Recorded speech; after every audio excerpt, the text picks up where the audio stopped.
Excellent. All right, we are live, folks, for another episode of Remodelers on the Rise. This is a podcast that is specific. If you're like a chiropractor or a doctor or even like a landscaper or whatnot, this podcast really isn't for you.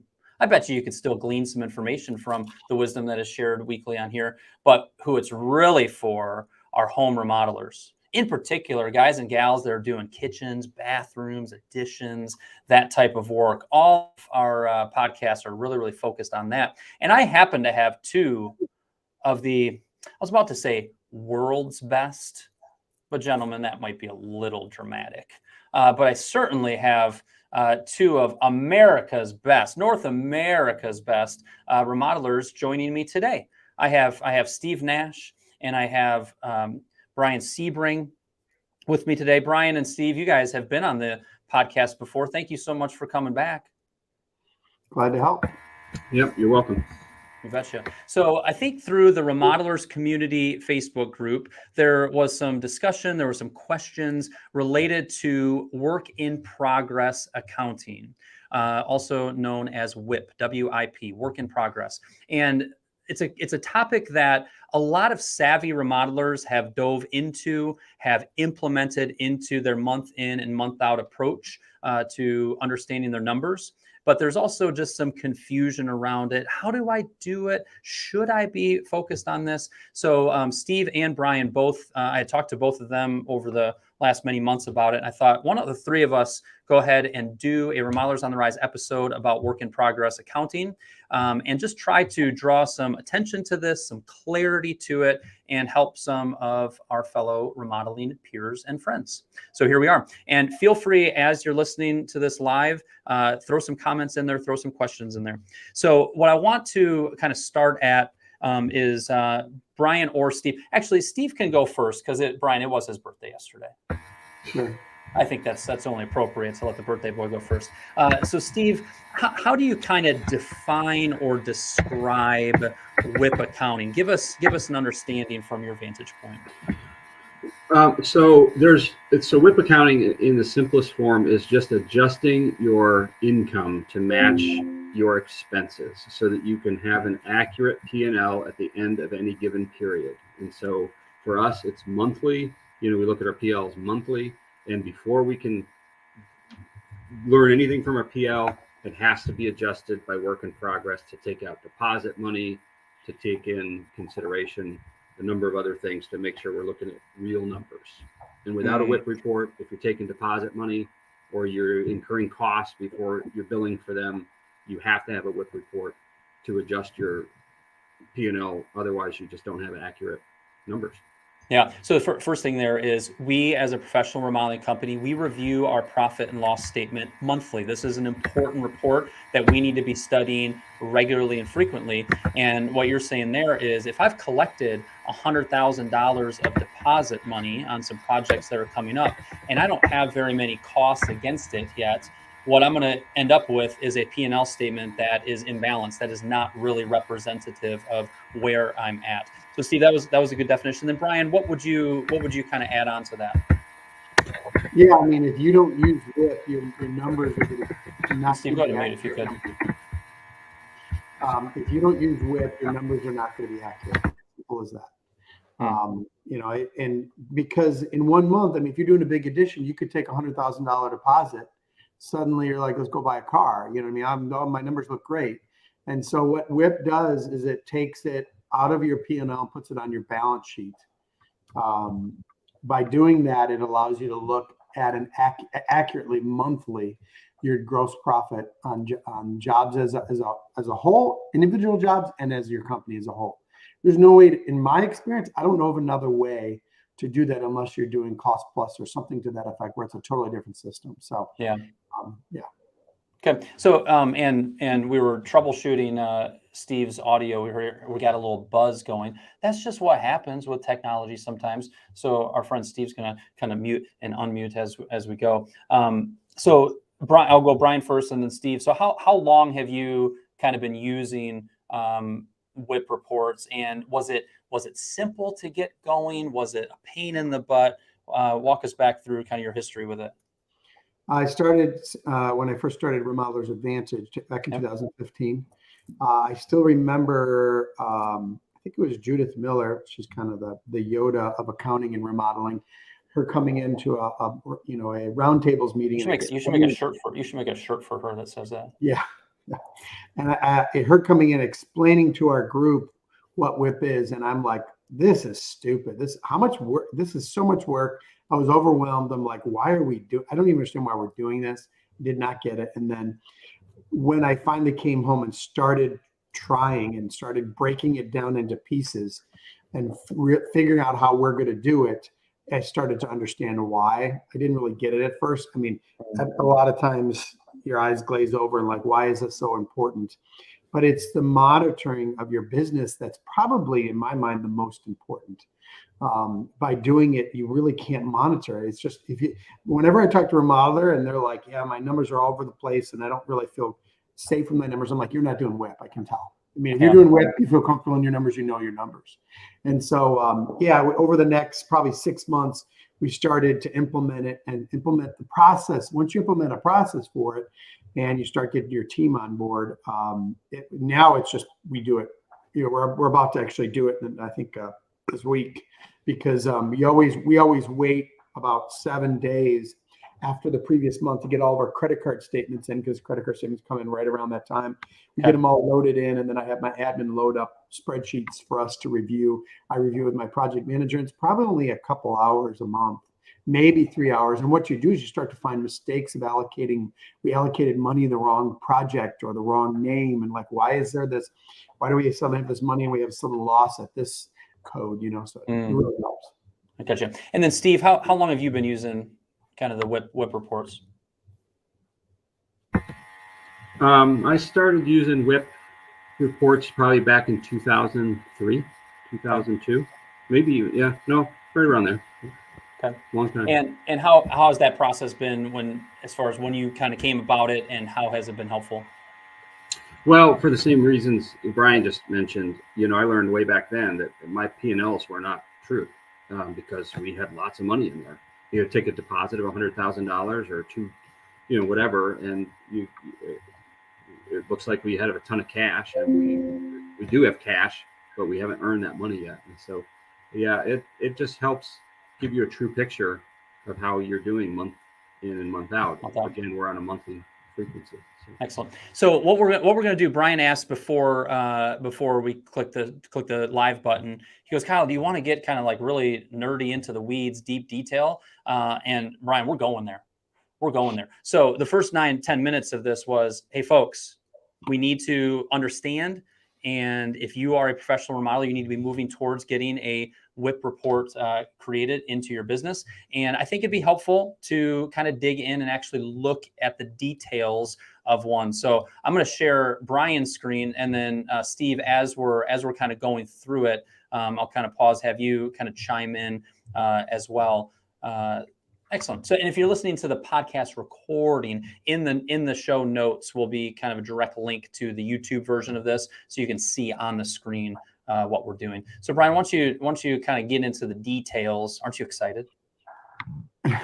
Yeah, of course. Yes. And kind of walk us through your WIP report. So let's start with how we allocate the money in the jobs estimate. Our own cost code is the biggest issue, right? I did a basic cost code with subs, materials, and labor. I figured start with that each individual HVAC, electrical installation. We did it. I switched back in 2015 to not have any more detail than that. Okay. So the way can you zoom a little bit more? Yeah. So this gives you an idea. So we have it numbered. We number it, 100 through, 2,500 about. And most of everything we're doing is just simply labor, material, and sub based on individual parts of the project. Okay. That made it very simple. Now we have a couple things like project management that we did a little slightly differently, but by starting with that, it makes it easier for your project managers to label. We do, literally when they get a bill, they label it 1200M or 1200L, whatever that's HVAC materials. And so labor is in-house labor, materials is something we buy, and subs is anything they provide, materials or labor. combined, just to clarify. So we created this sheet in Google Docs to really start to drill down based on code, how we're doing on the project. Are we doing well? Are we doing bad? Okay, this is a report that's already been filled out, but we call it cost to complete reporting that gets allocated over to WIP. So every project that we have going on, my admin fills this out. This is a copy and paste from a report in QuickBooks. She copies it from the start of the project to the end of the month. That's this left side over here. And then she also, because we're doing it 7 days later, like 7, 8 days later in the month, she will also extend it to the day she's working over here. This just tells us if there's any bills that came in the last 7 days. Okay. It's all as simple as that. Okay. So what I do is I go one by one down each individual code with my project manager. And depending on where we're at the project, if we're at the end, we know a lot of these are going to be zero. We're done with demo. We're done with installation. We're done with electrical. And what it does is by me reviewing that and going, hey, look, I mean, give you an example. Electrical, we made $1,300 in this job. Why? Why did we make $1,300? That's a good thing, but if you're not looking at that going, well, you always overprice under cabinet lighting, or you added 8 hours of miscellaneous that didn't need. Well, that's great. It's fluff. It helps other parts. So two things here. One, we are looking at a specific project. This is just for that name that starts FICHT. Yep. That's just for this project. And what you're seeing there is on electric subs, we were expecting estimated cost of $8,700, and our actual came in at $7,400. We had about $1,300 of grippage. You got it. Okay. But then so one of the things I did when I created this sheet, this is all demo right here, right? It looks, oh my gosh, how did we lose $5,600, right? This big red, I made it red. I created my own sheet because I wanted it to be like bad, bad, bad. Red is bad. Why? Yep. Why? Well, the problem is you have to look at it. What I originally priced is our guys to demo it. We decided to hire a sub, right? It's differently allocated. So over here on the right side, it shows us it merged all the demo together. You can see Yes. I had 68. So it's just a convenient way of saying, what did we do well? What did we do bad? On a monthly basis, where are we headed, right? It's a map towards where we're headed, where we've been, all in one. And we segment this out monthly. All right. So pause there. So you go through and you go into that cost to complete. You think about each of these projects with your project manager, and you tally that up, and then that feeds into the full WIP report, which we'll look at in a second. And then Steve, do you do that as much in that much detail as far as this type of spreadsheet for each project that you have going on? Exactly. Okay. Exactly like Bryan does it. We use the same M, S, and L codes for each one of the phases. We have about 25 cost codes, and we do it exactly as Bryan's describing it here. It looks a little different because we have a different system, but essentially it's the same. Okay. And Steve, anything else you'd add to what Bryan was? Well, what Bryan's trying to show here. I mean, first of all, markup is above and beyond all of this. So this is just showing us as the owners what our costs are. Markup is completely separate from this. So when he mentioned something about the 1,300, how do we make 1,300 on whatever that number was down there, the electric? That wasn't money that he made. That was money above and beyond what he estimated, and then markup is beyond that. So that's what we call our gross profit was higher than what we expected. Our cost of goods sold was lower. That's a good thing. Yep. Okay. Yep. Okay, cool, Bryan. Keep going, Bryan. I would say I don't even, on these reports, it does not say how much money we make. So when we're not doing well and we have slippage, I don't get a project manager like, well, you marked it up this amount of money. We have all this money. No, that's we don't even look at it, to be honest with you. So, we really push costs, really being as accurate as we can with costs, and we don't even look at the other side of it. And then that stuff will take care of itself. / your project managers, they need to be focused on the costs of the project. Yeah, and then my report over here has notes in it. What happened? Phil had to pick up a new toilet for the powder room. We just decided to throw that in. We added $300. Like notes of why we're slipping and gripping on a monthly basis. And this gets transferred over to the next month and the next, so we can remember. Because every month I'm like, if we lost a ton of money on demo, every month we're like, why did we lose money on demo? Because I forgot, because we talked about it last month. So up at the top, I'm seeing, on the left side, cost to complete. So this project's just about done. There's just $520 left of some miscellaneous stuff. and then we have our estimate versus cost, and that's a positive almost 12%. What is that telling us? We have grippage. Ooh, 12% of grippage. Yeah, that was a good project. Of course, I'm going to show you the good Steve, of course, he pulls up the project that's, his best out of his last decade of work. Let me show you how we do things at Sebring. So what I'll do is I'll show you from here, we enter the cost to complete for that month. We take this number and we enter it into this sheet over here, basically. So this is the main WIP sheet. Again, I learned this from Mileage Advantage. I've expanded on it tremendously. We have project manager in here. We've got who estimated, so we can go back to the estimator. We also put how they were referred. That's something that I added. Original sign date, but basically this is a spreadsheet. Everything in yellow gets loaded by my admin. Okay, she normally loads it once. Most of the stuff's loaded once, except for the actual cost to date. And Bryan, go ahead and zoom in a little bit more if you could. Thank you. So I mean, original contract price, change orders. The original contract price doesn't change every month, so that just gets loaded in the beginning. Change orders she reviews. This is all spreadsheets, saved spreadsheets in QuickBooks, and she enters it before I even get to her. That's why these meetings with my project managers only take a couple hours, and she takes care of the rest because she has a process for this, step-by-step process to make sure. And she knows how important WIP is. But one thing that after you do it for a while, you can look at a WIP project and go, something's wrong. Something's wrong. Why is this happening? So some of the things that I look at, I'm scrolling down, like the big thing is slippage. This column, cost slippage or grippage, right? I've got on Klebana, I had a 5% slippage. We allow for 2% slippage, and that's about it. When we get to anything beyond that, we start to really go, what happened on this job? Most of the time we know, because we're going through every line item. We understand it. But when we look at slippage or grippage, when we look at Boyd, we got crushed. It was a small project, but we got crushed at negative 23%. That's slippage. You know what I mean? And so these are conversations had that I discuss what's going on? Why did this happen? And, I don't get down on my guys, but I'm like, where do we mess up? Is it the estimate?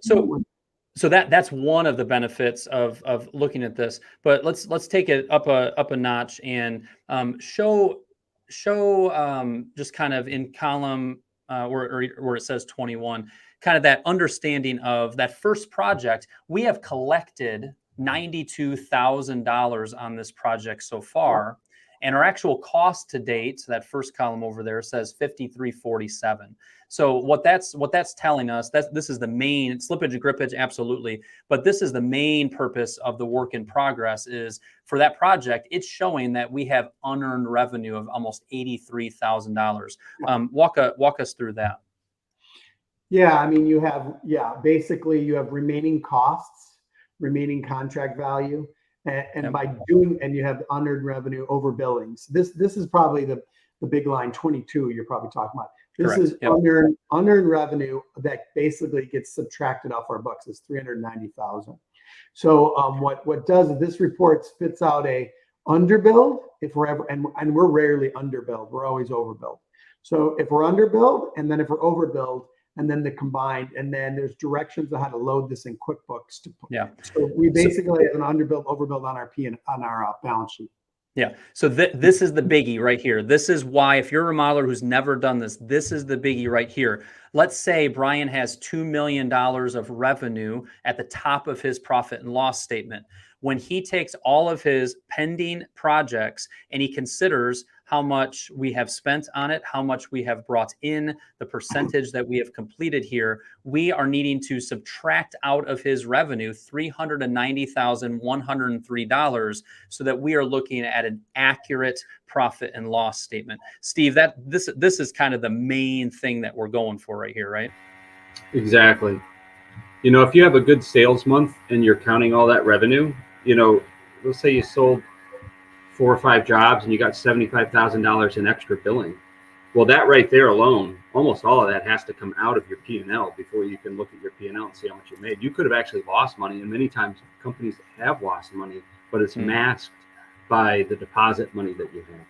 Contrary to that, you could have a slow month where you didn't do any billing, and you have zero revenue, but you have all these costs that came in. You're not going to show any revenue. Well, it looks like the world's falling apart, and it really isn't. You need to add that revenue back in. And those two columns that Bryan is showing there are your over and under billings, which, again, you have to dive into the WIP report and really understand it to know what those numbers are. But essentially, hopefully they can glean something from the short one thing that I know is, there's a lot of moving parts to a spreadsheet like this, but there's only a few of these that we actually enter numbers into. Like any system, and Bryan, you described it earlier, it's going to be clunky the first time you try to do this. You're still going to be scratching your head going, wait a minute, what is this telling me? Positive 300, debit of 390. How does this work? But once you wrap your head around it, you start to realize, this is what allows me to have accurate P&Ls. And Bryan, going back to the slippage, that's the other huge benefit of this, is you have to grapple with how these projects are going every single month. Let's go line by line through this. Where are we seeing a little grippage? Where are we seeing a little slippage? How much cost do we still have to complete? And digging into that can really help us watch our numbers closely and improve them. Yep. Yeah. I mean, exactly. It's for me, it's the details of that. I mean, you're coming in from a fresh perspective. I'm looking at, I've been doing this for a while. So what do I look at? I mean, that overall under billings is part of just my numbers that gets done behind the scenes, right? Yep. It's the details of that for me. So I'm glad you brought that back into perspective for sure. Yep. Scroll back up to the top if you would. Okay. One thing that I, like any system, it's a little bit, junk in, junk out. So when we go back over to the start of that right now, where it says actual cost to date, one thing that I saw when I was studying a WIP report of one of my clients here recently is, one, we have to make sure that, go down to the second one where we've got $61,000 on that project, actual cost to date. Junk in, junk out. We need to make sure that all of our materials that we have spent money on is in there. We need to make sure that all of our trade partners and subs are in there. And the mistake that I saw one of my clients make here recently, which really threw off their WIP, is the in-house labor number that they were entering in for actual cost was not a fully burdened labor number. It was coming straight off their payroll report, which was just grabbing hourly, and it might have been also grabbing payroll tax. So when they entered in their actual cost, it was looking much rosier and better than what it should have. That's a problem, right? So that's kind of a reminder of, the data is only as good as what we're entering in. We need to make sure, especially that actual cost to date and what we're expecting our cost to complete, that it is accurate. Yeah, we do everything as much above the line as possible and non-overhead. Meaning once we have a design agreement, cash money in our hands, everything is tracked to that job as much as possible. Designer, project management, anything that we can track to that job. And so part of my cost codes has design time, has project management time. And so when part of that is that we have drive time, because when my laborer constantly drives over to that job, he allocates his time that he's driving, where, oh gosh, we messed up on this job. It was far away. It was 45 minutes away or whatever, half hour away. There's a lot of drive time. We've really got to start watching, that sort of stuff. So yes, I try to keep as much above the line as possible. And then Steve, is there anything that you're doing on your WIP spreadsheet that is a little different than what Bryan has here, or what's kind of the area that you usually gravitate towards and study? Well, not really. I mean, we do the WIP report we do it very similarly. And what Bryan was saying in the beginning, where he said you got to make sure your costs are aligned. It really comes down to that labor number. The subs are easy. You get a bill for $10,000. That's how it's going into QuickBooks. You get a bill for materials for $10,000. That's how it's going into QuickBooks. You get 40 hours of labor. You're paying $30, but your burdened rate is 50 or however you do it. That number has to be, whatever you're using in your estimate has to align with what's showing up in your job costs of QuickBooks. I mean, that's the key, and it really comes down to the labor side. Yeah. So if your estimate has $55 for a full labor burden cost, you need to make sure that when you enter that into your actual cost to date, that matches up. We have a question here. This says suggestions for great steps for beginners and intermediates in starting / developing this system and kind of the corresponding spreadsheets. What do you guys say to that? Boy, I'll go first. And I imagine Bryan will agree. I don't know where you get these WIP reports. I mean, I got mine from Walt Matheson. I've never seen another one except for outside of RA. So I don't think I would go and try to develop this spreadsheet. I think we were going to be able to share this. I think we agreed with that. So they could start with us, but it's like a shiny new object. You can get yourself into a mess with this. So really you need to work with the sheet and a qualified accountant who understands it. Where they have to start. And Bryan, what would you add to that? Two things. Do it before the end of the year. Your first WIP should be in December. You know, I would never start it in January because your numbers are going to be all skewed. You need to start before the new year. So this is a great time to start. And then, you know, the only, you know, I got to give props to RA. RA has some classes on it. You could probably reach out to them. And then Judith Miller has a QuickBooks financial book where it lays out how to load it in QuickBooks. It kind of lays that all out for you. I don't know of another place where you can find directions on how to do this. I've just never seen it, to be honest with you. Yeah.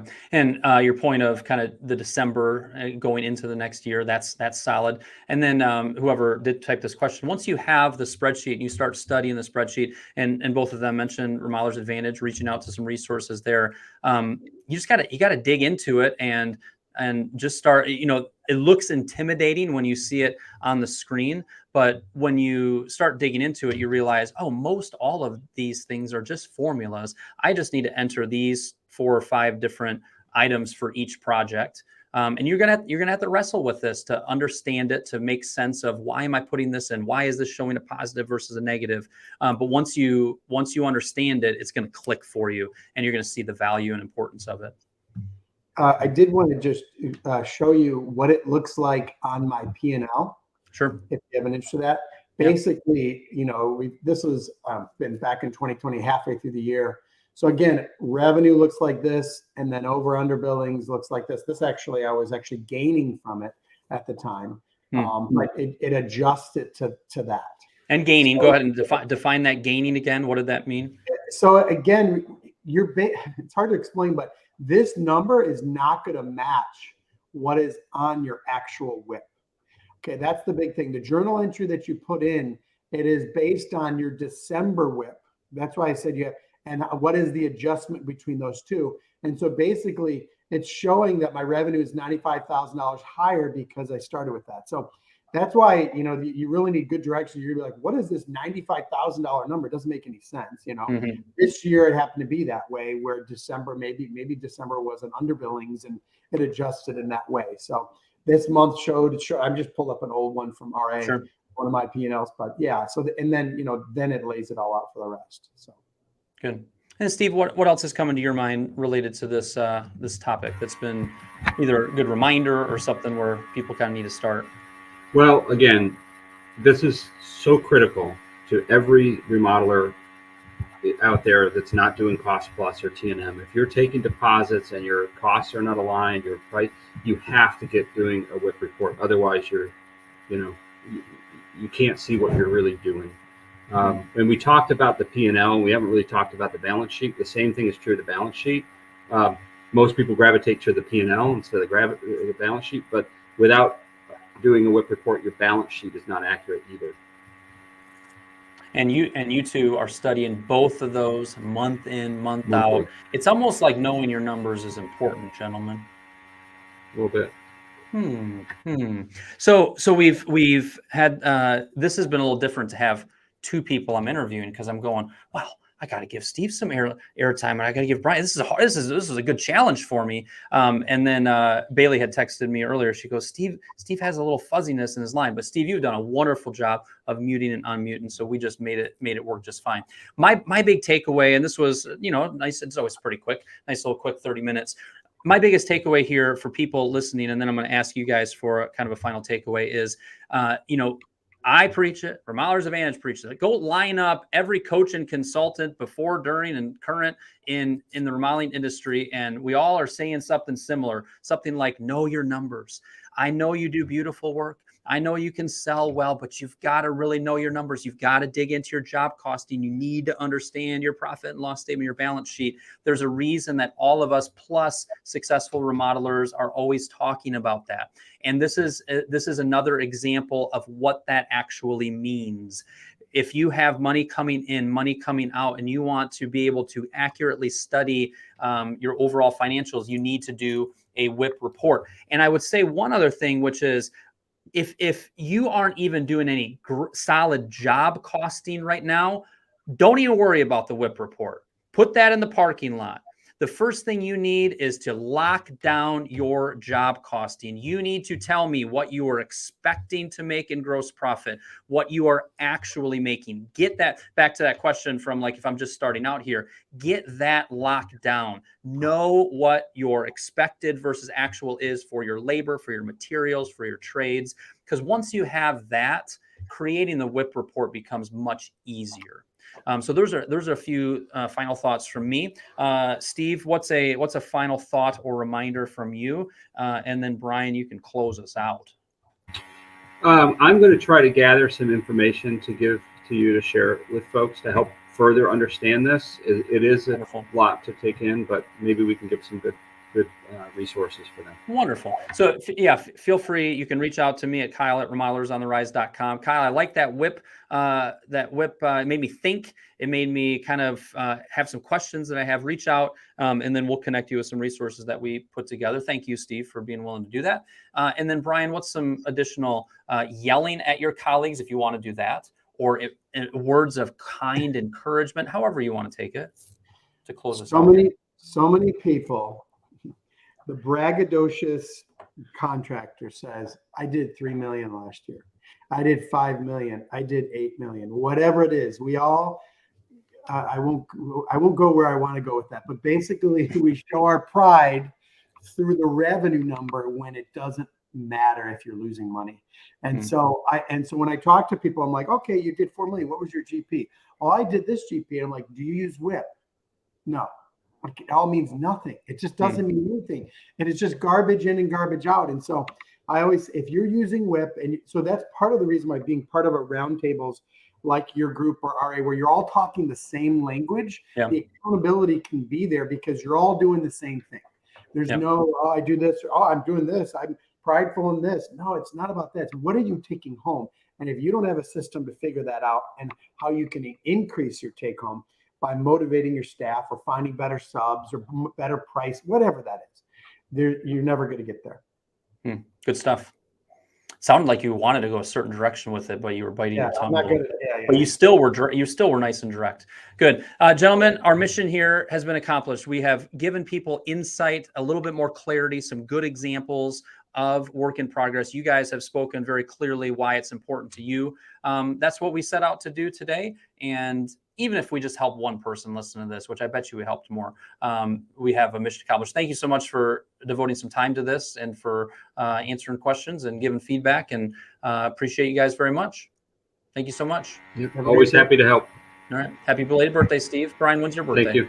September 25th. Okay, September 25th. Make a note, everybody.